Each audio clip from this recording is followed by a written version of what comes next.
Silakan klik tombol subscribe dan aktifkan notifikasi pada tombol lonceng supaya tidak tertinggal video seputar misteri dan pembahasan menarik lainnya, dan klik tombol like juga jika sahabat menyukai video ini. Sedikit sekarang menyinggung agama, Pak. Ini karena menarik juga. Apakah dogma sains tentang perkembangan budaya yang linear ini selaras dengan agama kita atau kitab suci atau tidak? Saya hanya tahu Al-Quran, jadi saya sebutkan yang Al-Qurannya saja. Saya pikir juga ada banyak kitab suci lain, tapi ini sebagai contoh gitu ya. Di Al-Quran disebutkan bahwa, dan apakah mereka tidak mengadakan perjalanan di muka bumi, lalu memperhatikan betapa kesudahan orang-orang yang sebelum mereka.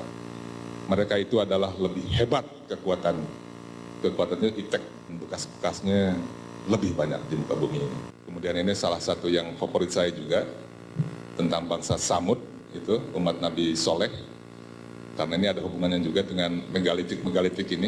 Mereka tuh sangat ahli teknologi megalitikum dan musnah oleh gempa bumi. Dalam surat ini dibilang bahwa, dan kamu pahat sebagian dari gunung-gunung untuk dijadikan rumah-rumah dengan rajin, dan mereka memahat rumah-rumah dari gunung-gunung batu yang didiami dengan aman, dan kaum Samud yang memotong batu-batu besar di lembah-lembah. Tapi karena mereka ingkar, mereka ditimpa gempa, maka jadilah mereka mayit-mayit yang bergelimpangan di tempat tinggal mereka. Tidak seorang pun yang ditinggalkannya hidup. Artinya peradaban mereka musnah.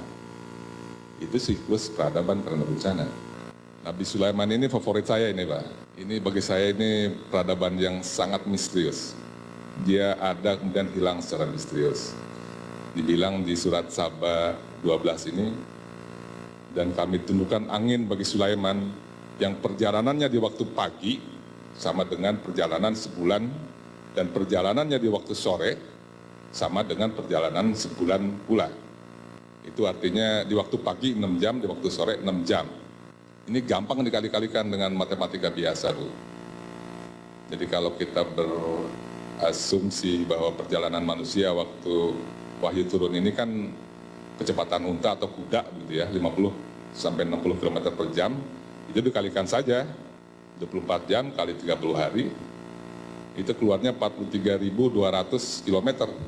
Jadi kecepatan kendaraan Sulaiman sehari-harinya itu sekitar 7.200 km per jam, artinya 6 kali kecepatan suara.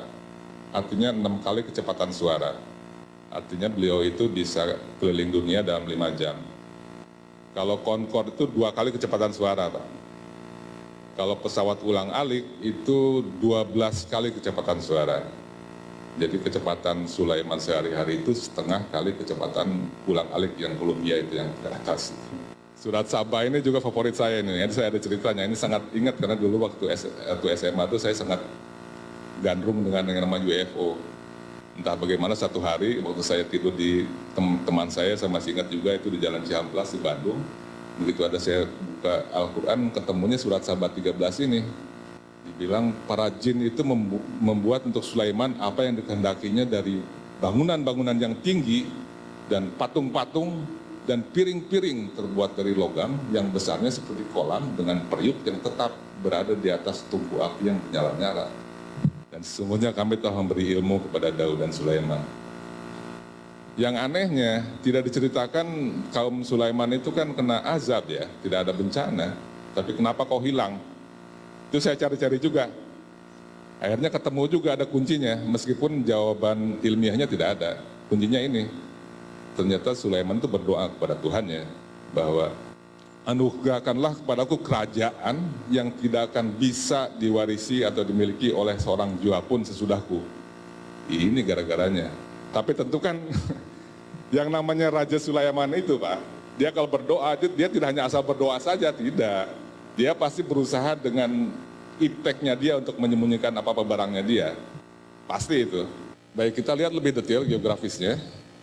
Ini daratan Sunda 20.000 sampai 16.000 tahun yang lalu, ketika air laut masih 130 sampai 120 meter di bawah yang sekarang.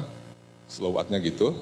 Jadi ada 2 sungai besar, North Sunda River dengan yang South Sunda River.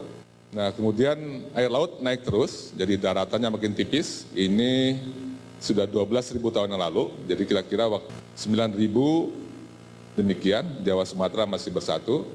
Kemudian 7.000 masih juga bersatu, Jawa Sumatera, Kalimantan sudah misah, dan sekarang gitu. Jadi yang kita lihat sekarang, Sungai Kampar, Sungai Musi, Sungai Citarum, Sungai Brantas, Sungai Porong, Sungai Barito, Kapuas, itu sebetulnya hulu-hulu dari sungai besar yang sekarang ada di Laut Dangkal, Selat Kalimantan, dan Jawa. Kalau kita ingin lihat data seismiknya ada loh, jadi teknologi sekarang bisa kalau mau mencari bagaimana itu di mana Sungai Purba itu, kalau ada apapun di situ bisa begitu. Ini contohnya di utara Jakarta, ini dari Pak Wahyu Trioso ini. Jadi salah satu sayatan dari seismik refleksi begitu ya, kita bisa melihat jejak Sungai Purba itu. Jadi kalau mau kita mengaduk-aduk Laut Jawa gampang, teknologinya sudah ada sebetulnya. Kalau yang untuk cari minyak itu dia pakai frekuensi yang rendah Pak, sih, karena dia mau scanning yang ke dalamnya. Jadi yang pakai frekuensi yang tinggi itu belum pernah dilakukan, karena kalau ingin mencari apa-apa yang ada di dasar laut sekitar 100 meter saja, ya frekuensinya harus tinggi. Kita bisa sayat satu-satu itu, Pak. Gampang. Ya Pak, jadi 11.600 tahun yang lalu itu global environment seperti ini. Jadi sekarang kita lihat di mana wilayah tropis yang seperti deskripsinya, tinggal dipilih mana ada daratan besar yang sekarang tenggelam. Kemungkinannya hanya ada di Amerika Selatan, di daerah Afrika Tengah itu, atau di Indonesia yang dulu daratan Sahul. Kira-kira demikian uraian dari manuskrip. Sekarang kita akan lihat bagaimana hubungannya dengan kebencanaan di Indonesia, dengan kondisi geologinya. Jadi di pengetahuan kita tahu bahwa dari 20.000 tahun lalu sampai sekarang itu ada kenaikan air laut sebesar 120 meter Pak. Jadi waktu 11.000 tahun yang lalu muka air laut itu sekitar 60 meter lebih rendah daripada sekarang.